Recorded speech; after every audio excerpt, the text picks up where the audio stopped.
அனைவருக்கும் வணக்கம். ஸோ இந்த வீடியோவில் நம்ம என்ன பார்க்க போகிறோம்னா, மெட்ராஸ் ஹைகோர்ட் எக்ஸாமுக்கு பயனுள்ள வகையில் நம்ம நீதித்துறை சார்ந்த கேள்வி பதில் தான் இந்த வீடியோவில் நம்ம பார்க்க போகிறோம். ஸோ ஏற்கனவே கிட்டத்தட்ட படித்து முடிச்சிருப்பீங்க நம்புகிறோம். சில பேர் கொஞ்சம் இன்னும் படித்து கம்ப்ளீட் பண்ணியிருக்க மாட்டீங்க. இருந்தாலும் கூட நீதிமன்றம் சார்ந்த விஷயங்கள் வந்து கண்டிப்பாக நீங்கள் தெரிஞ்சுக்கணும். ஏன்னா கோர்ட் எக்ஸாமில் நீதிமன்றம் சார்ந்த கேள்விகள் வந்து கண்டிப்பாக வந்து கேட்பாங்க. ஸோ அதனால் ஏற்கனவே நம்ம பார்த்தீங்கன்னா பார்ட் 1ன்னு சொல்லி நீதித்துறை சார்ந்த கேள்விகள் 8th ஸ்டாண்டர்டில் கொடுத்துருந்தாங்க. அதை பற்றி நம்ம வீடியோ போட்டிருந்தேன். சப்போஸ் நீங்கள் அதை பார்க்கணுன்னா வீடியோ டிஸ்கிரிப்ஷனில் கொடுக்குறேன், அதை பார்த்துக்கோங்க. இந்த வீடியோவோட கொஷின் பேப்பர் வந்து பார்த்திங்க அப்படின்னா 10th மாநில அரசு மத்திய அரசுன்னு கொடுத்துருப்பாங்க இல்லையா. ஸோ மத்திய அரசில் பார்த்தீங்கன்னா உச்சநீதிமன்றம் பற்றியும், மாநில அரசில் பார்த்தீங்கன்னா உயர்நீதிமன்றம் பற்றியும் வந்து கொடுத்துருப்பாங்க.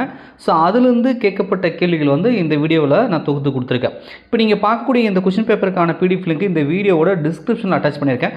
நீங்கள் டவுன்லோட் பண்ணி டெஸ்ட்டை எழுதிட்டு அதுக்கப்புறம் பார்த்தீங்க அப்படின்னா உங்களுக்கு அது ரிவிஷன் பண்ண மாதிரி இருக்கும். ஸோ அது வந்து பார்த்திங்கன்னா உங்கள் மெமரியில் ஈஸியாக வந்து சேவும் ஆகிறதுக்கு வாய்ப்பு இருக்குது. ரைட்டா? சரி, ஓகே. ஃபஸ்ட்டு கேள்வி பார்க்கலாம். இந்திய அரசின் தலைமை வழக்கறிஞரை நியமிக்க வழிவகை செய்யும் சட்டப்பிரிவு எதுன்றாங்க. சட்டப்பிரிவு 76 வந்து பார்த்தீங்கன்னா இந்திய அரசின் தலைமை வழக்கறிஞரை நியமிக்க வழிவகை செய்யக்கூடிய சட்டப்பிரிவு 76. இந்திய அரசின் தலைமை வழக்கறிஞர் பற்றிய சரியான கூற்று எது அப்படின்றாங்க. இவர் நாட்டின் உயர்ந்த சட்ட அதிகாரி ஆவார்ன்றாங்க. ரெண்டாவது வந்து இவரை குடியரசுத் தலைவர் நியமனம் செய்கிறான்றாங்க. ரெண்டுமே சரிதான். இந்திய அரசின் தலைமை வழக்கறிஞர் என்பவர் வந்து நாட்டிலே ஒரு உயர்ந்த சட்ட அதிகாரின்னு சொல்லலாம். இவர் வந்து குடியரசுத் தலைவர் தான் நியமனம் வந்து பண்ணுறாங்க. ஸோ வந்து ஸ்டேட்மெண்ட் 1, 2 வந்து சரி. ஸோ அடுத்தது வந்து இந்திய அரசின் தலைமை வழக்கறிஞர் பற்றி தவறான கூற்று எதுன்றாங்க. இந்திய அரசாங்கத்திற்கு ஆலோசனை வழங்குகிறார். கண்டிப்பாக இந்திய தலைமை வழக்கறிஞர்னா இந்திய அரசாங்கத்துக்கு வந்து ஆலோசனை வந்து கொடுப்பாங்க. ரைட்டு தான். இவருக்கு நாடாளுமன்றம் இரு அவைகளிலும் கலந்து கொள்ள மற்றும் பேச உரிமை உண்டு. எஸ், அவர் வந்து கலந்துக்கலாம், பேசலாம், அதுக்கும் உண்டு. இரு அவைகளிலும் வாக்களிக்கும் உரிமை உண்டுன்றாங்க. ஸோ இந்த உரிமை வந்து கிடையாது. இது வந்து தவறு. ஏன்னா அவர் வந்து கலந்துக்கலாம், ஆனால் வந்து இரு அவைகளிலும் வந்து பார்த்திங்கன்னா வாக்களிக்க உரிமை வந்து கிடையாது. ஏதாவது ஒரு தீர்மானம் கொண்டு வராங்கன்னா இவர் ஓட்டெலாம் போட முடியாது. ஏன்னா இவர் மக்களால் தேர்ந்தெடுக்கப்படவில்லை அப்படின்றத நீங்கள் தெரிஞ்சுக்கோங்க. ரைட்டா? ஸோ அதனால் வாக்களிக்க உரிமை கிடையாது. நாடாளுமன்ற உறுப்பினர் ஒருவருக்கு கிடைக்கக்கூடிய அனைத்து சலுகைகளையும் சட்ட விலக்கும் பெறுவார். இவர் ஒரு சட்டமாக, அதாவது நாடாளுமன்றத்தில் கீழவை மேலவை 2 இருக்குது. கண்டிப்பாக உங்களுக்கு தெரிஞ்சுக்கலாம். உறுப்பினராக இருக்கலாம், அதுக்கான அந்த உறுப்பினராக இருக்கும் பட்சத்தில் அதுக்கான சலுகைகளையும் இவர் வந்து அனுபவிச்சுக்கலாம். அந்த ஓட்டு போகிற உரிமை மட்டும் கிடையாது. ஓட்டுனா அந்த உறுப்பினர்கள் வந்து ஏதாவது தீர்மானம் கொண்டு வந்தால் ஓட்டு போடுவாங்க இல்லையா. ஸோ அந்த இதில் வந்து பார்ட்டிசிபேட் பண்ணுற அதிகாரம் மட்டும் கிடையாது. மற்றபட்டுக்கு இவர் வந்து பேசலாம், கலந்துக்கலாம், கூட்டத்தில் கலந்துக்கலாம், அந்த இதெல்லாம் வந்து உண்டு. ஸோ அப்போ வந்து தவறான ஸ்டேட்மெண்ட்ன்றது இரு அவைகளிலும் வாக்களிக்க உரிமை உண்டுன்றது தவறான ஸ்டேட்மெண்ட். ஸோ இந்த கேள்விக்கு சி ஆப்ஷன் சரி. உச்ச நீதிமன்றம் பற்றி கீழ்கண்ட எந்த கூற்று சரின்றாங்க. இந்திய அரசியலமைப்பு சட்டத்தின் பாதுகாவலன். ஸோ இந்திய அரசியலமைப்பு சட்டத்தோட பாதுகாவலன் யாருன்னு கேட்டாங்கன்னா உச்ச நீதிமன்றம் தான். இதை கூட ஒரு கேள்வி கேட்கறது உண்டு. இது தன்னாட்சி அதிகாரம் கொண்டது. எஸ், இது ஒரு அட்டானமஸ் பாடி அப்படின்றது கண்டிப்பாக உங்களுக்கு தெரிஞ்சிருக்கும். ஸோ வந்து ஆளக்கூடிய கட்சிகளுக்கு சார்பாக இது இருக்காது. இது வந்து இந்திய அரசியலமைப்பு சட்டப்படி தன்னாட்சி இயங்கக்கூடிய ஒரு அதிகாரம் கொண்டது. புதுடெல்லியில் இருக்குது. ஜனவரி 28, 1950 தொடங்கப்பட்டதுன்றாங்க. எஸ், 1950 ஜனவரி 28 உச்சநீதிமன்றம் வந்து தொடங்கினாங்க அப்படின்றது தெரியும். இது ஆஃப்டர் சுதந்திரத்துக்கு அப்புறம் புதுடெல்லியில் வந்தது. அதுக்கு முன்னாடியே பிரிட்டிஷ் காலத்திலேயே உச்சநீதிமன்றம் உயர்நீதிமன்றம்லாம் இருந்தது. மும்பை, கொல்கத்தா, சென்னை மாகாணத்தில் வந்திருக்கோம். பட் நம்ம வந்து இந்திய உச்சநீதிமன்றம் அப்படின்னு சொன்னால் சுதந்திரத்துக்கு அப்புறம் தான் நம்ம வந்து அதை புதுடெல்லியில் வந்து கொண்டு வந்திருப்போம். அதனால் இந்த டேட்டை வந்து ஞாபகம் வச்சுக்கோங்க. ரைட்டா?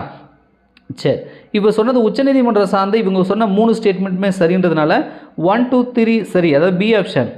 தற்போது உச்சநீதிமன்றத்தில் ஒரு தலைமை நீதிபதி உட்பட எத்தனை நீதிபதிகள் அதிகபட்சமாக இருக்கலாம் அப்படின்னு சொல்கிறாங்க. 34 நீதிபதிகள் அதிகபட்சமாக இருக்கலாம். இப்போ ப்ரெசென்ட்டாக எத்தனை நீதிபதிகள் இருக்காங்க அப்படின்றத கேள்வி கேட்காதீங்க. ஏன்னா அது அப்பப்போ மாறுது. ஏன்னா திடீர்னு சில பேர் ஓய்வு பெற்றாங்க, புதுசாக வந்து பார்த்திங்கன்னா நீதிபதிகளை நியமனம் செய்கிறாங்க. அது வந்து அப்பப்போ வந்து சேஞ்ச் ஆகிட்டே இருக்கும். இன்றைக்கி நான் ஒன்று சொன்னேன் அப்படின்னா நாளைக்கு வேறு மாதிரி இருக்கும். பட் ஆனால் மேக்ஸிமம் ஸ்ட்ரென்த்துன்றது 34. அதை மட்டுமாவது தெரிஞ்சு வச்சுக்கோங்க. ரைட்டு. நீதிபதிகள் நியமனம் சார்ந்து தவறான கூற்று எதுன்றாங்க. நீதிபதிகள் நியமனம் செய்கிறாங்களே அதை பற்றி. உச்சநீதிமன்ற தலைமை நீதிபதியை குடியரசுத் தலைவர் நியமனம் செய்கிறார். எஸ், குடியரசுத் தலைவர் தான் உச்சநீதிமன்ற தலைமை நீதிபதியை நியமனம் செய்வார். தலைமை நீதிபதியை தவிர மற்ற நீதிபதிகள் இருப்பாங்க இல்லையா, அவங்கள வந்து தலைமை நீதிபதி தலைவராக கொண்ட மூத்த நீதிபதிகள் குழு, அதாவது கொலிஜியம் சொல்லுவாங்க, அதனோட ஆலோசனை பேரில் குடியரசுத் தலைவர் வந்து நியமனம் செய்கிறாருன்றாங்க. இதுவும் வந்து சரிதான். ஸோ நீதிபதிகளை இந்த மாதிரி தான் வந்து நியமனம் பண்ணுறாங்க. அப்போ வந்து பார்த்திங்க அப்படின்னா தவறான கூற்று எதுன்னு கேட்டிருக்காங்களா. அப்போ இதுவும் சரியாகுது, இதுவும் சரியாகுது. அப்போ கொடுத்துருக்கிற ஸ்டேட்மெண்ட்டில் எதுவுமே தவறு இல்லை. கொஷினை கொஞ்சம் நல்லா அண்டர்ஸ்டாண்ட் பண்ணிக்கணும். ரைட்டா? ஸோ அப்போ வந்து இவற்றில் எதுவும் இல்லை, அதாவது தவறுகள் எதுவும் இல்லை, கொடுத்துருக்கிறது எல்லாமே சரி. ஸோ தவறுகள் எதுவும் இல்லை, இவற்றில் எதுவும் இல்லைன்னு சொல்லலாம். உச்சநீதிமன்ற நீதிபதிகள் நியமனம் சார்ந்து சரியான கூற்று எதுன்றாங்க. இப்போ இதுக்கு வந்து பார்த்தீங்கன்னா இதுவும் அதே மாதிரி தான் கேட்டாங்க. ஆனால் வந்து தவறான கூற்று எதுன்னு கேட்டாங்க. ரைட்டா? இது வந்து சரியான கூற்றுன்றாங்க. இந்திய குடிமகனாக இருத்தல் வேண்டும். ஸோ ஒரு உச்சநீதிமன்ற தலைமை நீதிபதி அது நீதிபதியை நியமனம் பண்ணுறாங்கன்னா அவர் வந்து கண்டிப்பாக வந்து இந்திய குடிமகனாக இருக்கணும். அதான் ஃபர்ஸ்ட் கண்டிஷன். எஸ். 5 ஆண்டுகள் உயர்நீதிமன்ற நீதிபதியாக பணிபுரிந்து இருத்தல் வேண்டும். 5 ஆண்டுகள் வந்து உயர்நீதிமன்ற நீதிபதியாக வந்து பணிபுரிஞ்சிருக்கணுன்றாங்க. 10 ஆண்டுகள் வந்து உயர்நீதிமன்றத்தில் வழக்கறிஞராக பணியாற்றி இருக்க வேண்டும்ன்றாங்க. இந்த கண்டிஷன்லாம் சாட்டிஸ்ஃபை பண்ணாங்க அப்படின்னா அவங்க வந்து உச்சநீதிமன்ற நீதிபதியாக வந்து நியமனம் பண்ணுற தகுதி உடையவர்கள் அப்படின்னு நம்ம சொல்லலாம். ஸோ 3 ஸ்டேட்மெண்ட்டுமே சரியாக இருக்குது. ஸோ அனைத்தும் சரி, அனைத்தும் சரி. உச்சநீதிமன்ற நீதிபதிகள் ஓய்வு பெறும் வயது, இது அடிக்கடி கேட்குற ரிப்பீட்டட் கொஸ்டின், ரொம்ப சிம்பிளான கொஸ்டின், கண்டிப்பாக உங்களுக்குலாம் தெரிஞ்சிருக்கும். உச்சநீதிமன்ற ஓய்வு பெறும் வயது அப்படின்னு கேட்டாலே அது என்னது? 65. கீழ்கண்ட எந்த கூற்று சரி அப்படின்னு சொல்லி கேட்குறாங்க. உச்சநீதிமன்ற நீதிபதிகள் நீக்கும் அதிகாரம் நாடாளுமன்றத்துக்கு இல்லை அப்படின்றாங்க. அடுத்தது உச்சநீதிமன்ற தலைமையிடம் புதுதில்லியில் உள்ளது, தெரிஞ்ச விஷயம்தான். எனினும் குடியரசுத் தலைவர் இசைவு பெற்று தலைமை நீதிபதி முடிவின்படி எந்த மாநிலத்திலும் இந்த நீதிமன்ற அமர்வு அமையலான்றாங்க. கண்டிப்பாக வந்து உச்சநீதிமன்றம் வந்து புதுடெல்லியில் தான் இருக்கணும்லாம் ஒன்றும் கிடையாது. குடியரசுத் தலைவர் நினைச்சு உச்சநீதிமன்ற தலைமை நீதிபதி முடிவு பண்ணாங்கன்னா அந்த அமர்வு வந்து நம்ம இந்தியாவில் இருக்கக்கூடிய மற்ற ஸ்டேட்டில் எங்கே வேணாலும் அந்த நீதிமன்றத்தோட அமர்வு வந்து செயல்படலாம். ரைட்டா? ஆனால் வந்து புதுடெல்லியில் இருக்குது. ஸோ இந்த ஸ்டேட்மெண்ட் சரியாக இருக்குது. ஆனால் உச்சநீதிமன்ற நீதிபதிகள் நீக்கும் அதிகாரம் நாடாளுமன்றத்துக்கு இல்லைன்றாங்க. அந்த மாதிரி கிடையாது. நாடாளுமன்றத்துக்கு அந்த அதிகாரம் வந்து உண்டு. நாடாளுமன்றத்துக்கு அந்த அதிகாரம் வந்து உண்டு. ஸோ அப்போ கூற்று 2 மட்டும்தான் சரி, 1 வந்து தவறு. ஏன் தவறு? உச்சநீதிமன்ற நீதிபதிகள் நீக்க அதிகாரம் வந்து நாடாளுமன்றத்துக்கு உண்டு. ஸோ மக்களால் தேர்ந்தெடுக்கப்பட்டதான் நாடாளுமன்றம். ஸோ மக்கள் அதிகாரமே பெருசு. இவங்க நினைச்சாங்கன்னா யாரை வேணாலும் மாற்றிடுவாங்க, தூக்கிடுவாங்க. ரைட்டா? சட்டத்தை கொண்டு வர்றது, உருவாக்குறது எல்லாமே நாடாளுமன்றம் அப்படின்றத தெரிஞ்சுக்கோங்க. சரி, கூற்று 2 மட்டுமே சரி அப்படின்னு நம்ம சொல்லலாம் இப்போதைக்கு. உச்சநீதிமன்ற அதிகாரம் பற்றி சரியான கூற்று எதுன்றாங்க. உச்சநீதிமன்றத்துக்கு நிறைய அதிகாரம் இருக்குது. தலைமை அதிகாரம்னே தான் சொல்லலாம். நாட்டோட உயர்ந்த அதிகாரம் கொண்டதுன்னா உச்சநீதிமன்றம் தான். சரி, மாநிலங்களுக்கு இடையிலான பிரச்சனையை தீர்த்து வைக்கப்படுகிறதுன்றாங்க. எஸ். ஸ்டேட் டு ஸ்டேட்டு இல்லை 2-3 ஸ்டேட்டுக்கான பிரச்சனை, கேரளா, கர்நாடகா, தமிழ்நாடு பிரச்சனைலாம் வருது, காவிரி நீர்லாம் பிரச்சனை வருதுன்னா உச்சநீதிமன்றம் வந்து தீர்த்து வைக்கும். தனக்கே சில அதிகாரம் இருக்குது, பவர் இருக்குது. அதை வச்சு வந்து அவங்க வந்து தீர்ப்பு சொன்னால் செஞ்சே ஆகணும். அடிப்படை உரிமைகளை நடைமுறைப்படுத்த நீதி பிரேரணைகள் வழங்குகிறது. எஸ். உச்சநீதிமன்றமே நாட்டின் இறுதி நீதிமன்றம். இதுதான் சுப்ரீம் கோர்ட்டு தான் கடைசி, அதுக்கு மேலே கோர்ட் கிடையாது. ஒரு சட்டத்தின் அரசியலமைப்பு சட்டத்துக்கு முரணானது என அறிவிக்கும் உரிமை உச்சநீதிமன்றத்துக்கு இல்லை, அது சட்டமன்ற நாடாளுமன்றத்துக்கு உள்ளது அப்படின்னு சொல்லி போட்டிருக்காங்க. ஒரு சட்டம் இயற்றுறாங்க நாடாளுமன்றத்தில் அப்படின்னா அந்த சட்டம் என்பது இந்திய அரசியலமைப்பு சட்டத்துக்கு எதிராக இருக்குது, அது இல்லை அப்படின்ற முடிவு பண்ணுறது வந்து உச்சநீதிமன்றம். சப்போஸ் சில ஸ்டேட்லாம் பார்த்தீங்கன்னா இப்போ ரீசெண்டாக அந்த பீகார் இடஒதுக்கீடு பிரச்சனைலாம் வந்து உச்சநீதிமன்றம் தள்ளுபடி பண்ணிடுச்சு. இந்திய அரசியலமைப்பு சட்டப்படி ஒரு சட்டம் இயற்றினாங்கன்னா ஓகே, அதுக்கு எதிராக முரணாக வந்து ஒரு மாநிலத்தில் அல்லது வந்து சென்ட்ரல் கவர்மெண்ட் இருந்தாலும் ஸ்டேட் கவர்மெண்ட் இருந்தாலும் சரி ஒரு புதிய சட்டம் கொண்டு வராங்க, ஆனால் அது இந்திய அரசியலமைப்பு சட்டத்துக்கு எதிராக இருக்குது அப்படின்னா அதை நீக்கக்கூடிய அதிகாரம் உச்சநீதிமன்றத்துக்கு உண்டு. ரைட்டா? ஆனால் இவங்க இல்லைன்னு சொல்கிறாங்க. அப்போ இது தப்பு. 4வது மட்டும்தான் தப்பு, மீதி 3மே சரி. அப்போ 4 மட்டும் தவறு, மீதி 3மே சரின்ற ஆப்ஷன் இங்கே கொடுக்கல, அதனால் 4 மட்டும் தவறு அப்படின்ற மாதிரி நம்ம வச்சுக்கலாம். 1950 அரசியலமைப்பு தொடக்கத்தில் உச்சநீதிமன்றத்தில் தலைமை நீதிபதி உட்பட எத்தனை நீதிபதிகள் இருந்தாங்க? இப்போ நமக்கு வந்து 34 நீதிபதிகள் மேக்ஸிமம் இருக்கலாம்னு தெரியுது. ஆனால் ஃபஸ்ட்டு உச்சநீதிமன்றம் வந்து கிரியேட் பண்ணாங்களா 1950. அப்போ எத்தனை நீதிபதிகள் இருந்தாங்க அப்படின்னா 8 பேர் தான் இருக்கிறாங்க. தலைமை நீதிபதி உட்பட 8 பேர். இப்போ வந்து 34 கூட சம்டைம் மேக்ஸிமம் ஸ்ட்ரென்த் கூட ஃபில் ஆகிறது உண்டு. அப்பப்போ வந்து ஓய்வும் பெறுவாங்க. கீழ்கண்ட எந்த ஆண்டு கொல்கத்தா, மும்பை மற்றும் சென்னையில் உயர்நீதிமன்றங்கள் தோற்றுவிக்கப்பட்டதுன்றாங்க. இது வந்து வெள்ளக்காரங்காலத்தில். ரைட்டா? ஸோ இப்போ வந்து பார்த்திங்கன்னா 1862 வந்து உயர்நீதிமன்றங்கள் தோற்றுவிச்சிருக்காங்க. கீழ்கண்ட எந்த கூற்று சரின்றாங்க. இந்திய அரசியலமைப்பு சட்டம் ஒவ்வொரு மாநிலத்திற்கும் ஒரு உயர்நீதிமன்றம் தோற்றுவிக்க வழிவகை செய்கிறது. ஒவ்வொரு ஸ்டேட்லேயுமே ஒரு உயர்நீதிமன்றம் வச்சுக்கலாம்னு சொல்லி இந்திய அரசியலமைப்பு சட்டம் வந்து சொல்லுது. ரைட்டா? ஆனால் வந்து 1956ஆம் ஆண்டு 5வது சட்ட திருத்தம் 2 மற்றும் 2க்கு மேற்பட்ட மாநிலங்கள், யூனியன் பிரதேசங்கள் ஒரு பொதுவான உயர்நீதிமன்றத்தினை விட நாடாளுமன்றத்துக்கு அதிகாரம் வழங்கியுள்ளது. 2 ஸ்டேட்டுக்கு அல்லது ஒரு ஸ்டேட் ஒரு யூனியன் பிரதேசத்துக்கு பொதுவான நீதிமன்றங்களும் இருக்கலாம்னு சொல்லி ஒரு சட்ட திருத்தம் 1956 வந்திருக்கு. அது நாடாளுமன்றத்துக்கு அதிகாரம் வழங்கியுள்ளதுன்றாங்க. இது சரிதான். ஆனால் என்ன இந்த கேள்வியில் என்ன பிரச்சனை அப்படின்னா இது 5வது சட்ட திருத்தம்னு போட்டிருக்காங்க. ஆனால் இது 5வது சட்ட திருத்தம் கிடையாது, 7வது சட்ட திருத்தம். 7வது சட்ட திருத்தப்படி 2 ஸ்டேட்டு அல்லது ஒரு ஸ்டேட்டு அல்லது ஒரு யூனியன் பிரதேசம் ஏதோ ஒன்று 2-3 ஸ்டேட்டாக கூட இருக்கலாம், அல்லது யூனியன் பிரதேசமாக கொடுக்கலாம். காமனாக வந்து நீங்கள் உயர்நீதிமன்றம் வச்சுக்கலாம்னு சொல்லி வழிவகை செஞ்சுருக்கு. ரைட்டா? அது 7வது சட்ட திருத்தம். ஸோ இப்போதைக்கு இந்த கூற்று தவறு. காரணம் இந்த 5வது சட்ட திருத்தம் சொல்லக்கூடாது, 7வது சட்ட திருத்தம். அப்போ இந்த கேள்விக்கு என்ன சார் பதில் அப்படின்னா, கூற்று 1 மட்டும் தான் சரியாக இருக்குது. ரைட்டா? கூற்று 1 மட்டும் சரி, கூற்று 1 மட்டும் சரி, கூற்று 2 தவறு.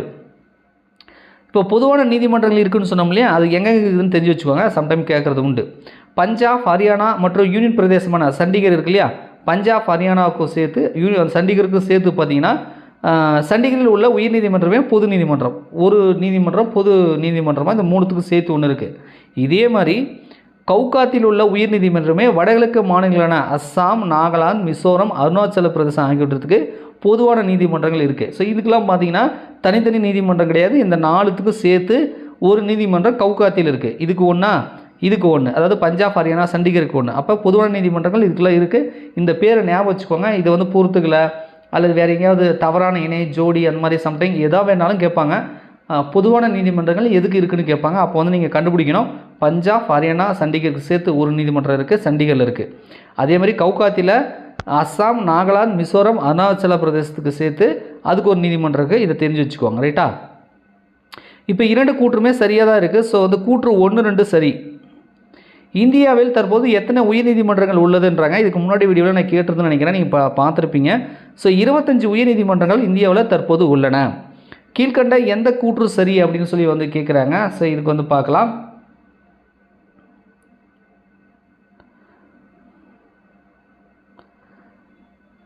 ஆயிரத்தி 862ஆம் ஆண்டு ஜூன் 26ஆம் நாளில் விக்டோரியா மகாராணி வழங்கிய காப்புரிமை கடிதத்தின் மூலம் சென்னை, மும்பை, கொல்கத்தா ஆகிய மாகாணங்களில் உயர்நீதிமன்றங்கள் தோற்றுவிக்கப்பட்டதுன்றாங்க. இது வந்து ஒரு பாக்ஸ் கொஸ்டினில் கொடுத்துருப்பாங்க. பார்த்தீங்கன்னா உங்களுக்கு தெரியும், ப்ளூ கலரில் கொடுத்துருப்பாங்க 10th புக்கில். இது அப்படியே இருக்குது. அதே மாதிரி கீழே கொடுத்துருப்பாங்க, இவற்றில் மெட்ராஸ் உயர்நீதிமன்றம் உலகிலேயே லண்டனுக்கு அடுத்த 2வது பெரிய நீதித்துறை வளாகம்னு கொடுத்துருப்பாங்க. ஸோ இது வந்து 10th கொடுத்துருப்பாங்க. இந்த 2 ஸ்டேட்மெண்ட்டுமே சரியாக தான் இருக்குது. ஸோ வந்து ஸ்டேட்மெண்ட் 1, 2, 3 வந்து சரி. 1, 2 வந்து சரி. உயர்நீதிமன்றம் சார்ந்த சரியான கூற்று எதுன்றாங்க. இந்திய அரசியலமைப்பு சட்டப்பிரிவு 226 அடிப்படை உரிமைகளுக்காக மட்டுமின்றி மற்ற நோக்கங்களுக்காகவும் பேராணைகள் வெளியிடும் அதிகாரம் உயர்நீதிமன்றங்களுக்கு வழங்குகிறதுன்றாங்க. கரெக்டு தான். சட்டப்பிரிவு 32 கீழ் உச்சநீதிமன்றம் போல நீதி பேராணை ஆணைகள் வழிகாட்டுதல் வழங்கும் அதிகாரம் வந்து உயர்நீதிமன்றத்துக்கும் இருக்கிறது. ரைட்டா? உச்சநீதிமன்றம் மாதிரியே உயர்நீதிமன்றத்துக்கும் இந்த அதிகாரம் இருக்குது. சரி, ஓகே, இதுவும் கரெக்டு தான். நாட்டின் இராணுவ தீர்ப்பாயங்களின் கீழ் வரும் ஆயுதம் சார்ந்த வழக்குகளை விசாரிக்கும் அதிகாரம் கொண்டதுன்னு கொடுத்துருக்காங்க. இது கிடையாது. இந்த இராணுவம் சார்ந்த ஆயுதம் சார்ந்த பிரச்சனை வருது இல்லையா, இதை விசாரிக்கக்கூடிய அதிகாரம் உயர்நீதிமன்றத்துக்கு கிடையாது. அப்போ இது தப்பு. ஸோ அப்போ கீழே பார்க்கலாம். உயர்நீதிமன்றம் ஆட்கொணவர் நீதி பேராணைகள், கட்டளையுறுத்தும் நீதி பேராணைகள், தடையுறுத்தும் நீதி பேராணை, தகுதி வினவும் நீதி பேராணை, ஆவண கேட்பு பேராண்மை வெளியிட முடியுன்றாங்க. இந்த பேராண்மையெல்லாம் பிராக்கெட் போட்டிருப்பாங்க. இந்த நீதி பேராண்மைகளெல்லாம் உயர்நீதிமன்றம் வந்து கொடுக்கலாம். ரைட்டா? ஸோ இப்போ இது வந்து எது தப்புன்னு கேட்டால், இந்த இராணுவம் சம்மந்தப்பட்டது ஒன்று வந்துச்சு இல்லையா, அந்த ஸ்டேட்மெண்ட் தப்பு. ஸோ சரியான கூற்று 3 மட்டும் விட்டுடுங்க. 3 விட்டுட்டிங்க அப்படின்னா 1, 2, 4 சரி. 1, 2, 4 சரி. 3 வந்து தப்பு. மெட்ராஸ் உயர்நீதிமன்றத்தில் உள்ள சிலை டேஸ் ஆகுன்றாங்க. கண்டிப்பாக தெரியும், மனுநீதி சோழன் சிலைன்னு சொல்லுவோம். இப்போ புக்கில் பார்த்தீங்கன்னா மனுநீதி சோழனுக்கு பதிலாக சவநீதி கண்ட சோழன் அப்படின்னு போட்டிருக்காங்க. ஸோ தன் மகனே வந்து நீதிக்காக வந்து தேரில் ஏற்றிருப்பார் இல்லையா, அதுதான் அது மனுநீதி கண்ட சோழன் சொல்லுவோம். மனுநீதி சோழன் சொன்னாலும் சரி, சமநீதி கண்ட சோழன் சொன்னாலும் சரி, புக்கில் அப்படி தான் கொடுத்துருக்காங்க. இந்த சிலை வந்து இருக்கும், புக்லேயுமே அந்த பிக்சர் கொடுத்துருப்பாங்க, பார்த்துக்கோங்க. சென்னை உயர்நீதிமன்ற கிளை எங்கே உள்ளதுன்றாங்க. சென்னை உயர்நீதிமன்ற கிளை எங்கே இருக்குது? மதுரையில் இருக்குது அப்படின்றதெல்லாம் உங்களுக்கு தெரியும். மதுரையில் சென்னை உயர்நீதிமன்றம், அதாவது மெட்ராஸ் ஹைகோர்ட் கிளை வந்து இருக்குது மதுரையில். சரி, இந்த மதுரை உயர்நீதிமன்ற கிளை எப்பொழுது துவங்கப்பட்டதுன்றாங்க. ஜூலை 24, 2004. தப்பு. 24 பிரிண்ட் ஆகிருக்கு, 2004. நான் உங்களுக்கு எடிட் பண்ணி கொடுத்துட்றேன், ஓகேவா? ஜூலை 24, 2004 மதுரை உயர்நீதிமன்ற கிளை வந்து துவங்கப்பட்டது. 2004 என்பதே சரி. 2004ன்றதை ஞாபகம் வச்சுக்கோங்க. ஜூலை 24. தற்போது மத்திய அரசு கொண்டு வந்துள்ள புதிய சட்டங்கள் எது? இந்த 3 புதிய சட்டங்களை வந்து கொண்டு வந்திருக்காங்க. கண்டிப்பாக நீங்கள் 10th ஸ்டாண்டர்ட் எலிஜிபிளாக இருக்கக்கூடிய இந்த junior bailiff, senior bailiff எக்ஸாமினருக்கு படிக்கிறீங்க அப்படின்னா, இப்போ மத்திய அரசு கொண்டு வந்ததில் 3 புதிய சட்டங்களை பற்றி கொஞ்சம் டெப்த்தாக தெரிஞ்சு வச்சுக்கோங்க. ஆஃபீஸ் அசிஸ்டன்ட், ஜோப்தார் அவங்களுக்கு மோஸ்ட்லி ரொம்ப டெப்த்தாக கேட்க மாட்டாங்க, உங்களுக்கு வந்து கேட்பாங்க. ஸோ இந்த 3 புதிய சட்டங்கள் என்ன, அதில் என்னென்ன இருக்குது அப்படின்றதெல்லாம் தெரிஞ்சு வச்சுக்கோங்க. ரைட்டா? ஸோ இந்திய தண்டனை சட்டம் அப்படின்றத பார்த்தீங்கன்னா பாரதிய நியாய சங்கீதான் கொண்டு வந்துட்டாங்க. அதே மாதிரி குற்றவியல் நடைமுறை சட்டம், இந்திய குற்றவியல் நடைமுறை சட்டன்றது பாரதிய நாகரிக் சுரக்ஷா சங்கீதா அப்படின்னு சொல்லி கொண்டு வந்துட்டாங்க. இந்திய சாட்சிகள் சட்டம் அப்படின்றது பார்த்திங்கன்னா சாட்சி அதிநியம், பாரதிய சாட்சி அதிநியம் அப்படின்னு கொண்டு வந்துட்டாங்க. இந்த 3 புதிய குற்றவியல் சட்டங்கள் கொண்டு வந்துட்டாங்க. ஜூலை 1ஆம் தேதி முதல் ஜூலை 1, 2024 முதல் நடைமுறைக்கும் கொண்டு வந்துட்டாங்க, இம்ப்ளிமெண்ட் பண்ணிட்டாங்க. ரைட்டா? ஸோ இந்த விஷயங்களை கொஞ்சம் தெரிஞ்சு வச்சுக்கோங்க. இது 10th ஸ்டாண்டர்ட் எலிஜிபிளாக இருக்கு இல்லையா, அந்த எக்ஸாமை கொஞ்சம் டெப்த்தாக தெரிஞ்சு வச்சுக்கோங்க. நம்ம கரண்ட் அஃபேர்ஸில் இதை பற்றி சொல்லியிருப்போம், பார்த்துக்கோங்க. தற்போது இந்திய தலைமை வழக்கறிஞர் யார் அப்படின்றாங்க. இது வந்து அட்டர்னரி ஜெனரல்னு சொல்லுவோம். ஸோ அது வந்து ஆர் வெங்கட்ரமணி வந்து இருக்கிறாரு. இதே மாதிரி அட்டர்னரி ஜெனரல் மாதிரி சோலிசிட்டர் ஜெனரல்னு சொல்லுவாங்க. ஸோ அது யார் அப்படின்னு சொல்லி கேட்குறாங்க. ஸோ அது வந்து பார்த்திங்கன்னா அவங்க துஷார் மேத்தா அவர்கள் வந்து சோலிசிட்டர் ஜெனரலாக வந்து இருக்கார். ஸோ அடுத்தது வந்து தமிழக அரசோட தலைமை வழக்கறிஞர் யார் அப்படின்றாங்க. இந்த PS ராமன் அவர்கள் வந்து இருக்காங்க, தலைமை வழக்கறிஞர் தற்சமயம் வந்து இருக்காங்க. தற்போது உச்சநீதிமன்ற தலைமை நீதிபதி யார் அப்படின்றாங்க. ஸோ கண்டிப்பாக உங்களுக்கு தெரிஞ்சிருக்கும், சந்திரசூட் ஒன்று இருக்கார் இல்லையா. ஸோ இவர் தான் வந்து பார்த்தீங்க அப்படின்னா தற்போது உச்சநீதிமன்ற தலைமை நீதிபதியாக இருக்கிறார். இவரோட லென்த்தியான பேர் என்னென்ன, முழுமையான பேர் பார்த்தீங்கன்னா தனஞ்சய யஸ்வந்த் சந்திரசூட்னு சொல்லுவாங்க. சம்டைம் வந்து இப்போ உச்சநீதிமன்ற தலைமை நீதிபதி சந்திரசூட்னு தெரியும், அவர் எத்தனையாவது தலைமை நீதிபதி அந்த மாதிரிலாம் கேட்கறதுக்கு வாய்ப்பு இருக்குது. அப்படி கேட்டாங்கன்னா இவர் வந்து 50வது தலைமை நீதிபதி அப்படின்னு தெரிஞ்சுக்கோங்க. இப்போ உச்சநீதிமன்றத்தின் ஓய்வு பெறும் வயது அப்படின்றத 65ன்னு உங்களுக்கு சொல்லிட்டேன், ஃபஸ்ட் ஸ்டார்டிங்லேயே ஒரு கொஸ்டின் கொடுத்துருந்தேன். இதே மாதிரி உயர்நீதிமன்ற நீதிபதிகளோட ஓய்வு பெறும் வயது என்னன்னு கேட்டாங்கன்னா 62 அப்படின்றதும் தெரிஞ்சு வச்சுக்கோங்க. தமிழ்நாடு அரசு சட்டத்துறை அமைச்சர், இப்போ ப்ரெசென்ட்டாக வந்து சட்டத்துறை அமைச்சர் யார் இருக்காங்கன்றாங்க. எஸ் ரகுபதி அவர்கள் வந்து தமிழ்நாடு அரசோட சட்டத்துறை அமைச்சராக வந்து இருக்காங்க. ஸோ சில முக்கியமான அமைச்சர்களாக தெரிஞ்சு வச்சுக்கோங்க. கல்வித்துறை அமைச்சர் யார், சட்டத்துறை அமைச்சர் யார்.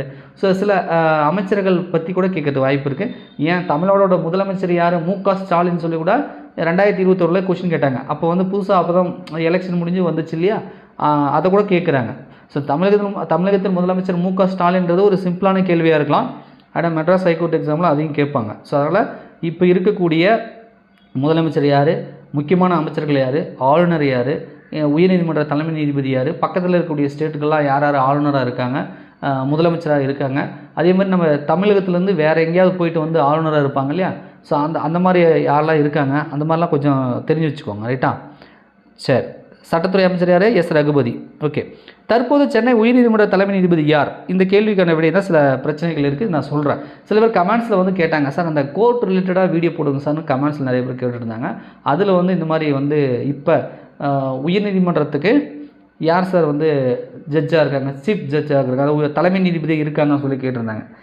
ஸோ இந்த கேள்விக்கு விடை கொடுக்குறதுல சில சிக்கல்கள் இருக்குது. என்ன அப்படின்னா, கொஞ்ச நாளைக்கு முன்னாடி வந்து பார்த்திங்கன்னா கங்கா பூர்வலா வந்து இருந்தாங்க, அவர் வந்து போயிட்டார். ஓகே, ஸோ அதுக்கப்புறம் வந்து புதிய உயர்நீதிமன்ற தலைமை நீதிபதி போடாமல் என்ன பண்ணாங்கன்னா ஆக்டிங் சீஃப் ஜஸ்டிஸ் அப்படின்னு சொல்கிறாங்க. அதாவது தற்காலிக தலைமை நீதிபதி தான் போட்டிருக்காங்க. இன்றைக்கி நான் வீடியோ மேக் பண்ணுறேன் இந்த செகண்ட் வரைக்கும், இன்றைக்கி ஞாயிற்றுக்கிழமை, இன்றைக்கி டேட் வரைக்கும் பார்த்திங்கன்னா ஆர் மகாதேவன் அவர்களை வந்து தற்காலிக தலைமை நீதிபதியாக போட்டிருக்காங்க. ரைட், அப்போ தலைமை நீதிபதினு ஒருத்தர் இன்னும் வந்து போடலை, தற்காலிகமாக தான் ஆர் மகாதேவனை ஒரு சீனியர் ஜட்ஜுன்றதுனால இவரை ஒரு பொறுப்பு தலைமை நீதிபதியாக, அதாவது ஆக்டிங் சீஃப் ஜஸ்டிஸ் தற்காலிகமாக போட்டிருக்காங்க.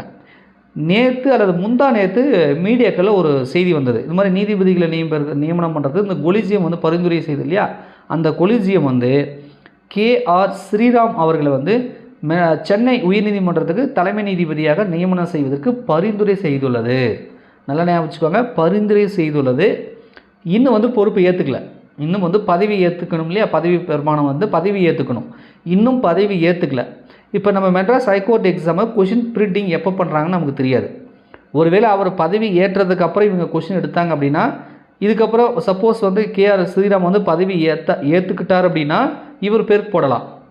இல்லை இப்போ கொஷின் பிரிண்ட் பண்ணுறாங்கன்னா இப்போ தற்காலிகமாக இருக்கக்கூடிய நீதிபதி ஆர் மகாதேவனை பற்றி ஆப்ஷனில் கொடுக்கலாம். இல்லை ஏற்கனவே இவங்க கொஷின் பேப்பர்லாம் ரெடி பண்ணிட்டாங்க அப்படின்னா இதுக்கு முன்னாடி இந்த நீதிபதி கங்கா பூர்வாலாவை பற்றி கொடுக்கலாம். ஸோ ஆப்ஷனில் என்ன கொடுக்குறாங்க, எப்போ இவங்க கொஷின் பிரிண்ட் பண்ணியிருப்பாங்க, என்ன ஆப்ஷன் இருக்கோ அதுக்கேற்ற மாதிரி தான் நீங்கள் சூஸ் பண்ணணும். ரைட்டா? ஸோ நல்லா ஞாபகம் வச்சுக்கோங்க, கொஞ்ச நாளைக்கு முன்னாடி கங்கா பூர்வாலா இருந்தார், இன்றைக்கி நீங்கள் வீடியோ பார்க்கும்பொழுது தற்காலிக தலைமை நீதிபதியாக ஆர் மகாதேவன் இருக்கார். இன்னும் கொஞ்ச நாளில் புது தலைமை நீதிபதி போடுவாங்க, அப்போ நான் வந்து சொல்கிறேன், அது வரைக்கும் கொஞ்சம் வெயிட் பண்ணுங்கள். ரைட்டா? இப்போதைக்கு கொலிஜியம் பரிந்துரை பண்ணியிருக்கு, ஒருவேளை பேர் கொடுத்தாங்க அப்படின்னா KR ஸ்ரீராம் அவர்களை வந்து போடுறதுக்கு வாய்ப்பு இருக்குது. அதே மாதிரி ஆர் மகாதேவன் என்பவர் வந்து ஒரு சீனியர் ஜட்ஜ் அப்படின்னு நம்ம சொன்னதுனால ஸோ கொலிஜியம் வந்து பார்த்திங்க அப்படின்னா இவர் ஆர் மகாதேவனை வந்து உச்சநீதிமன்ற நீதிபதியாக நியமனம் செய்வதற்கும் பரிந்துரை செய்திருக்கு. ஸோ ஆர் மகாதேவன் அவர்களும் வந்து விரைவில் வந்து உச்சநீதிமன்ற நீதிபதியாக மாறி இவரும் வந்து இப்போ சென்னை உயர்நீதிமன்ற நீதிபதி அந்த பொறுப்பில் வந்து விலகுவதற்கான வாய்ப்புகள் இருக்குது அப்படின்றதும் நீங்கள் கூடுதலாக வந்து தெரிஞ்சுக்கோங்க. ஸோ கரண்ட் அஃபேர்ஸ் கொஸ்டினை பொறுத்தவரைக்கும் அப்பப்போ மாறுபடும், நாம் வந்து அப்டேட் பண்ணிக்கணும். ரைட்டா? சரி, இந்திய உச்சநீதிமன்றத்தில் முதல் தலைமை நீதிபதி யார் அப்படின்றாங்க. சுதந்திரத்துக்கு அப்புறம் உச்சநீதிமன்றம் முன்னாடியே வந்துருச்சு, அது வேறு விஷயம். பட் இருந்தாலும் 1950 நீங்கள் ஜனவரி 28 தான் வந்து உச்சநீதிமன்றம் புதுடில்லியில் கொண்டு வந்தாங்க, அப்புறம் நிறுவப்பட்டது அப்படின்னு படிச்சிருப்பீங்க. அப்போ ஃபஸ்ட்டு சீஃப் ஜஸ்டிஸ் யார் இருந்தாங்க 1950 அப்படின்னு பார்த்தீங்கன்னா 50 to 51 முதல் தலைமை நீதிபதியாக உச்சநீதிமன்றத்துக்கு HJ கனியா அவர்கள் வந்து இருந்திருக்கார். இவர் தான் முதல் தலைமை நீதிபதி உச்சநீதிமன்றத்தை பொறுத்த வரைக்கும் சுதந்திரத்துக்கு அப்புறம். ரைட்டா? சரி, அடுத்த கேள்வி, இந்தியாவின் முதல் துணை குடியரசுத் தலைவர் யார் அப்படின்னு கேட்குறாங்க. முதல் பிரதமர் யார், முதல் குடியரசுத் தலைவர் யார், முதல் துணை குடியரசுத் தலைவர் யார், இந்த மாதிரிலாம் கேட்குறது உண்டு. இதெல்லாம் கொஞ்சம் ஞாபகம் வச்சுக்கோங்க. ரைட்டா? முதல் பிரதமர்னு கேட்டாங்கன்னா கண்டிப்பாக உங்களுக்கு தெரியும் ஜவஹர்லால் நேரு அவர்கள் முதல் பிரதமர் அப்படின்ட்டாங்கன்னா. இதே முதல் குடியரசுத் தலைவர்னு கேட்டாங்கன்னா டாக்டர் ராஜேந்திர பிரசாத் அப்படின்றதும் சொல்லிடுவீங்க. துணை குடியரசுத் தலைவர் அப்படின்னு கேட்டாங்கன்னா அது யாருன்னா டாக்டர் ராதாகிருஷ்ணன், சர்வப்பள்ளி ராதாகிருஷ்ணன் சொல்லுவோம் இல்லையா? ஸோ அவர் தான் டாக்டர் ராதாகிருஷ்ணன் அவர்கள் தான் முதல் துணை குடியரசுத் தலைவராக இருந்திருக்கார். துணை. ரைட்டா? ஜஸ்ட்டு வந்து பொதுவாக குடியரசுத் தலைவர் ஃபஸ்ட்டு குடியரசுத் தலைவர் அப்படின்னு கேட்டாங்கன்னா டாக்டர் ராஜேந்திர பிரசாத் அப்படின்றதும் ஞாபகம் வச்சுக்கோங்க. இந்த கேள்விக்கு பி தான். சரி, உங்களுக்கான கேள்வி என்ன அப்படின்னா, இது வரைக்கும் ப்ரெசென்ட்டாக இப்போ 2024 வரைக்கும்னு வச்சுக்கோங்களேன், ப்ரெசென்ட் வரை இந்த தேதியின் அடிப்படையில் இந்திய குடியுரிமை சட்டம் எத்தனை முறை திருத்தப்பட்டுள்ளது, இந்திய குடியுரிமை சட்டம் எத்தனை முறை திருத்தப்பட்டுள்ளது அப்படின்றத உங்களுக்கான கேள்வி. விடை தெரிஞ்சதுன்னா கமெண்ட்ஸில் கமெண்ட், வீடியோ புதுசாக மறக்காமல் லைக் பண்ணுங்கள். இந்த கேள்வியெலாம் நம்ம ஏற்கனவே நிறைய டைம் வந்து உங்களுக்கு யூடியூப்பில் வந்து கொடுத்துருப்போம். பட் இருந்தாலும் கடைசி டைமில் நீங்கள் ரிவிஷன் பண்ணணும், டெஸ்ட் எழுதி பார்க்கணும். நிறைய பேர் வந்து ஃபஸ்ட் டைமாக அப்ளை பண்ணி படிக்கிறாங்க. ஸோ அவங்களுக்காக தான் வந்து நீதிமன்றம் சார்ந்த கேள்விகள் பார்ட் 2 வந்து நம்ம வீடியோ போட்டிருக்கிறோம். ஸோ கண்டிப்பாக உங்களுக்கு வந்து இது யூஸ்ஃபுல்லாக இருக்குன்னு நம்புகிறோம். அது மட்டும் இல்லாமல் மெட்ராஸ் ஹைகோர்ட் எக்ஸாமுக்கு தனியாக நம்ம பிளேலிஸ்ட்டை வந்து கிரியேட் பண்ணியிருக்கேன். பிளேலிஸ்ட்டுக்கான லிங்க் டிஸ்கிரிப்ஷனில் கொடுக்குறேன். நம்ம சேனலில் மெட்ராஸ் ஹைகோர்ட் எக்ஸாம் சொல்லி தனியாக பிளேலிஸ்ட் இருக்கும். அதில் இருக்கக்கூடிய எல்லா வீடியோவும் ஃப்ரீ டைமில் பாருங்கள். கண்டிப்பாக கோர்ட் எக்ஸாமுக்கு ரொம்ப யூஸ்ஃபுல்லாக இருக்கும். அது மட்டும் இல்லாமல் இது நம்ம புதிய யூடியூப் சேனல், இது நம்ம பழைய YouTube channel winners class academy சேனலுமே மெட்ராஸ் ஹைகோர்ட் எக்ஸாமுக்கு தனியாக ஒரு பிளேலிஸ்ட் இருக்கும். அந்த பிளேலிஸ்ட்டில் இருக்கக்கூடிய வீடியோக்களும் செக் பண்ணி பாருங்கள். நம்ம கோர்ட் எக்ஸாமுக்குன்னு நூற்றுக்கணக்கான வீடியோக்கள் வந்து நம்ம வந்து கொடுத்துருக்குறோம். கண்டிப்பாக அது கோர்ட் எக்ஸாமுக்கு ரொம்ப யூஸ்ஃபுல்லாக இருக்கும். செக் பண்ணி பாருங்கள். நன்றி, வணக்கம்.